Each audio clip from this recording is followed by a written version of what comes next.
Following the Rosebud battle, the Cheyennes went back to Reno Creek and stayed one night, then moved down to mouth of Reno Creek and stayed there 3 nights, and then moved down on Little Horn and were there 1 night. The next day, Custer made his charge. His presence on Rosebud was reported, but Custer must have traveled as fast as the man who brought the news. The first charge, Reno's troops, was made by troops who went down Reno Creek and crossed Little Horn. Went down Little Horn about 2 miles and halted and went down into a low place where water used to stand and where there is timber among the lodges of one of the villages. The Cheyennes charged him, Reno, and he did not stand but charged through them, going back the way he had come. He did not cross where he had come but jumped over a bank. When he had crossed, the Cheyennes did not follow him. For looking back, they saw another lot of soldiers coming, and they went back to meet them. Little Hawk went back towards Custer. He does not know what became of Reno. Little Hawk went back toward Custer and rode up the little ravine which the Indians went up in approaching Custer. The first thing he saw was Chief comes in sight on a bobtail horse, riding up and down in front of soldiers who were firing at him. Contrary Belly and Yellow Nose made the first charge. The 2 rode part way toward the soldiers and turned their horses and came back.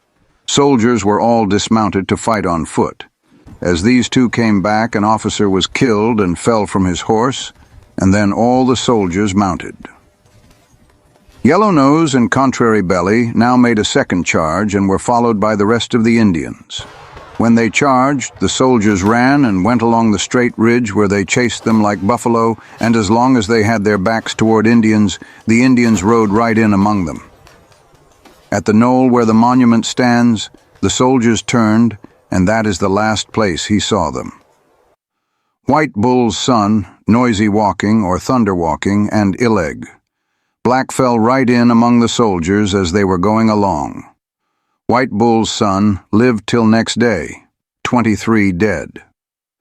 The Northern Cheyenne war chief White Bull was also known as Ice Bear or Ice. Here is Wooden Leg's account of Noisy Walking's death. Upon this round knoll, the soldiers, having tied their horses in 4s, let them go, and they scattered, most of them running toward the Little Horn. 1 company of soldiers went down toward the Little Horn, and all but 1 man dismounted. The 1 man who did not dismount rode away. He was riding a sorrel horse, and Indians began to shoot at him, but they could not hit him nor overtake him. At last, when he was almost out of shot range, a ball hit him and knocked him off his horse. He is the only man who has not a stone marker.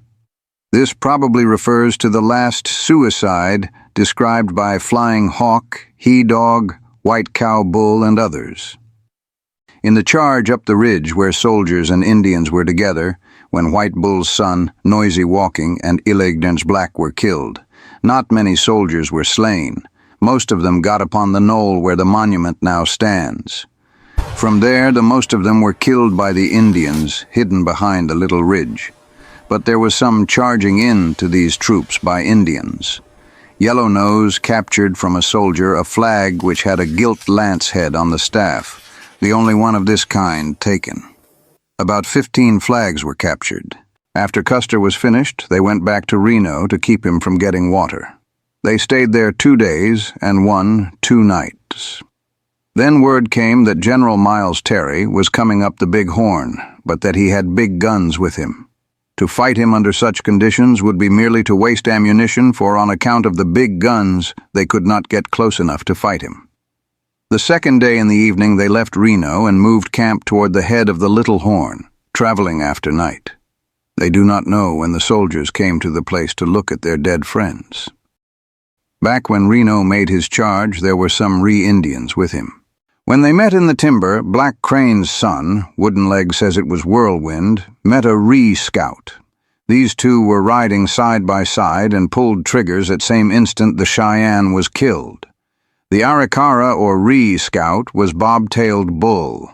Here is Arikara scout Young Hawk's description of the moments leading up to Bobtailed Bull's death. Arikara scout Red Bear saw Bobtailed Bull's horse running terrified with a bloody saddle a short time later.